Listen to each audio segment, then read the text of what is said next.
Hello everyone. आज हम लोग बात करेंगे बैंकिंग, एसएससी, सीडीएस या एनडीए या कोई भी ऐसे वनडे एग्जाम जिसमें इंग्लिश पूछा जाता है में पूछे जाने वाले वन वर्ड सब्स्टिट्यूशन के बारे में।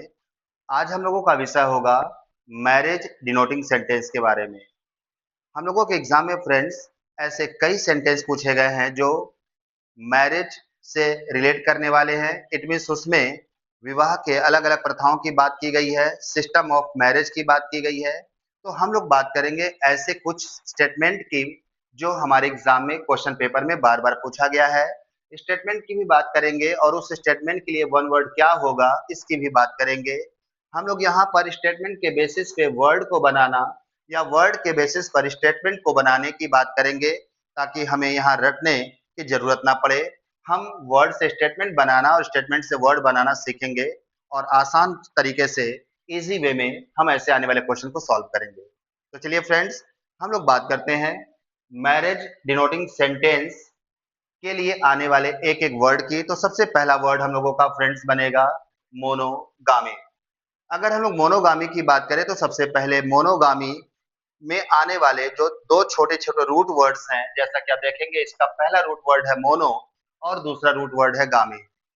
तो यहाँ पर पहले इसके मीनिंग को समझेंगे। तो मैं आपको ये बता दूं कि कभी भी किसी वर्ड में अगर रूट वर्ड मोनो मिल गया तो इसका मीनिंग वन होता है और गामी का मीनिंग मैरिज होता है। तो अगर ये क्लियर है फ्रेंड्स, तो हम लोग ये समझ पाएंगे कि इस वर्ड से एक ऐसा स्टेटमेंट बनेगा जिसमें विवाह की एक ऐसी प्रथा की बात होगी जिसमें केवल एक ही पुरुष या एक ही स्त्री से या एक पुरुष या एक स्त्री लाइफ में केवल एक ही शादी कर सकता है, उससे अधिक शादी नहीं कर सकता।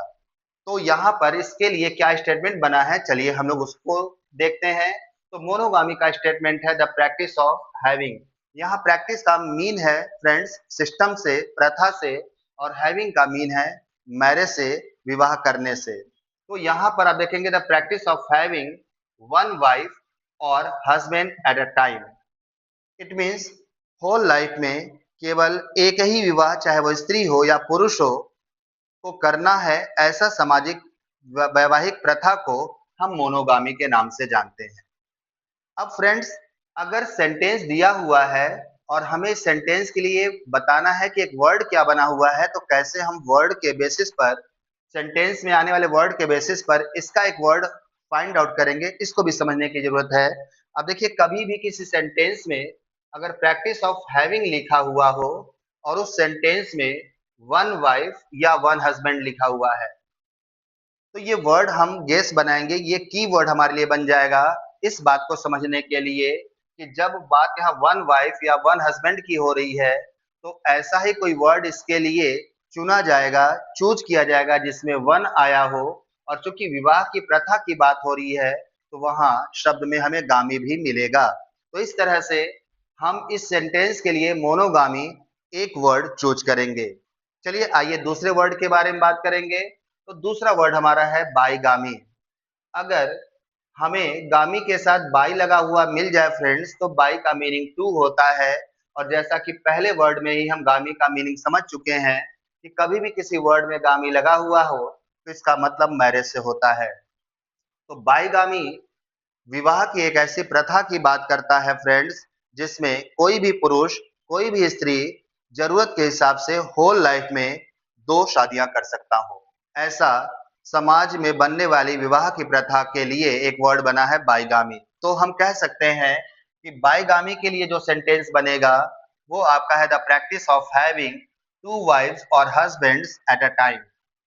फ्रेंड्स, अगर हम वर्ड के बेसिस पे सेंटेंस क्रिएट कर रहे हैं, तो सेंटेंस अगर दिया हो तो इसके लिए एक वर्ड क्या बनेगा, इजी वे में हम समझे कैसे। चलिए सेंटेंस में आने वाले की वर्ड को देखते हैं। कभी भी किसी सेंटेंस में यदि द प्रैक्टिस ऑफ हैविंग दिया हुआ हो और उस सेंटेंस में टू वाइफ्स या टू हस्बैंड्स दिया हुआ हो, तो इन्हें हम बेस बना करके ये समझ पाएंगे कि इसके लिए एक वर्ड बाईगामी होगा। आइए तीसरे वर्ड पे चलते हैं। जो थर्ड वर्ड हम लोगों का है वो आपका है पॉलीगामी। अब देखेंगे पॉली का मीन होता है मेनी। फ्रेंड्स, यहाँ पर हम देखेंगे पॉली कभी भी अगर किसी वर्ड में मिल रहा है तो पॉली का मीनिंग होता है मेनी। और यहाँ फिर गामी लगा हुआ है, इसका मीनिंग मैरिज हो गया।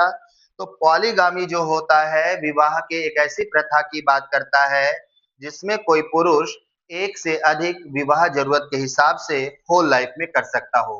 कहने का मीन ये है कि पॉलीगामी के लिए जो स्टेटमेंट बना है फ्रेंड्स, वो है the practice of having more than one wife eight a time. The practice of having more than one wife eight a time के लिए फ्रेंड्स आपका एक वर्ड बना है पॉलीगामी। तो चलिए, अगर इस वर्ड से हम सेंटेंस क्रिएट कर रहे हैं तो सेंटेंस अगर दिया हुआ हो तो इसके लिए एक वर्ड क्या होगा उसको इजी वे में समझते हैं। तो कभी भी सेंटेंस में अगर प्रैक्टिस ऑफ हैविंग दिया हुआ हो और सेंटेंस में मोर देन वन वाइफ आ जाए, द प्रैक्टिस ऑफ हैविंग भी मिल जाए और सेंटेंस में हमें मोर देन वन वाइफ भी मिल जाए, तो ये दोनों ही कीवर्ड हमारे लिए यहाँ पर ये मैसेज देंगे कि इसके लिए जो एक वर्ड बनेगा वो पॉलीगामी होगा। क्योंकि सेंटेंस में मोर देन वन की बात हो रही है तो इसका मतलब पॉली होना चाहिए इसके वर्ड में, और प्रैक्टिस ऑफ मैरिंग की बात हो रही है यानी विवाह की प्रथा की बात हो रही है, इसका मतलब है कि इसके जो एक वर्ड बनेगा उसमें गामी भी आएगा। तो इस तरह से पॉलीगामी इस स्टेटमेंट के लिए एक वर्ड बन जाएगा फ्रेंड्स। आइए चलिए एक और वर्ड देखते हैं और अगला वर्ड हमारा है पॉलीएंड्री। यहाँ फिर से पॉली मिल गया फ्रेंड्स, पॉली का मतलब मेनी हो गया और यहाँ एंड्री जो लिखा है इसको इंडिकेट कर रहा है कि पॉलीएंड्री विवाह की एक ऐसी प्रथा की बात करता है फ्रेंड्स जिसमें कोई स्त्री अपने पूरे जीवन काल में जरूरत के हिसाब से एक से अधिक विवाह कर सकती है। ऐसे विवाह की प्रथा को पॉलीएंड्री के नाम से जाना गया। तो पॉलीएंड्री के लिए जो स्टेटमेंट बनेगा वो है the practice of having more than one husband at a time. The practice of having more than one husband at a time के लिए फ्रेंड्स बना हुआ है वर्ड पॉलीएंड्री। तो अगर हम वर्ड से स्टेटमेंट बना रहे हैं तो स्टेटमेंट से वर्ड कैसे हम सिलेक्ट करेंगे इसके बारे में बात करें तो मैंने पहले ही बताया कि कभी भी सेंटेंस में द प्रैक्टिस ऑफ हैविंग लिखा हो तो इसका मतलब है कि सेंटेंस के लिए जो वर्ड बनेगा उसमें गामी आ जाएगा। लेकिन जब यहाँ पर महिलाओं को अधिकार देने की बात समाज कर रहा है विवाह करने की, तो उसमें एंड्री जुड़ जाता है। और चूंकि यहाँ पे फिर से मोर देन वन हस्बैंड आ गया, तो चूंकि मोर देन वन की बात हो रही है तो इसके साथ पॉली लगा रहेगा। तो इस तरह से स्टेटमेंट के लिए एक वर्ड हमारा पॉलीएंड्री बनेगा। स्टेटमेंट के बेसिस पे हम इसे डिसाइड कर सकते हैं फ्रेंड्स। चलिए आते हैं एक और नेक्स्ट वर्ड के बारे में। अगला वर्ड हमारा है कॉन्क्यूबिनेज। कॉन्क्यूबिनेज एक वर्ड होता है फ्रेंड्स जिसका मीन होता है लिव इन रिलेशनशिप। अब लिव इन रिलेशनशिप क्या होता है, इट मीन्स कॉन्क्यूबिनेज का स्टेटमेंट क्या बना हुआ है, हम इस पे बात करें तो फ्रेंड्स आप देखेंगे कॉन्क्यूबिनेज या लिव इन रिलेशनशिप का मतलब होता है a man and a woman live together without being married. एक पुरुष और महिला बिना विवाह किए एक दूसरे के साथ जब रहना शुरू करते हैं आगे चलकर विवाह को के बंधन में बंधने के लिए, तो ऐसे रिश्ते को कॉन्क्यूबिनेज या लिव इन रिलेशनशिप कहा जाता है फ्रेंड्स। तो इस तरह से हम लोगों के वनडे एग्जाम्स में वन वर्ड सब्स्टिट्यूशन के ये स्टेटमेंट पूछे गए हैं। मैंने आपको स्टार्टिंग में ही बताया कि स्टेटमेंट दिया रहेगा और स्टेटमेंट के लिए नीचे 4 ऑप्शन दिए जाएंगे। आपको बताना होगा कि स्टेटमेंट के लिए 4 में से किस एक ऑप्शन में वो वर्ड आया है जो सेंटेंस के लिए बना हुआ है। तो फ्रेंड्स जब आप सेंटेंस के लिए कौन सा एक वर्ड बना है ये लर्न करेंगे या इस तरीके से जो मैंने आपको बताया आपको समझ में आया, सीखे होंगे, तो इजीली आप इसे सॉल्व भी कर पाएंगे। तो चलिए फ्रेंड्स मिलते हैं नेक्स्ट वीडियो में इस उम्मीद के साथ कि आप इस वीडियो से काफी कुछ सीखे होंगे। तब तक के लिए टेक केयर, थैंक यू, मिलते हैं नेक्स्ट वीडियो में।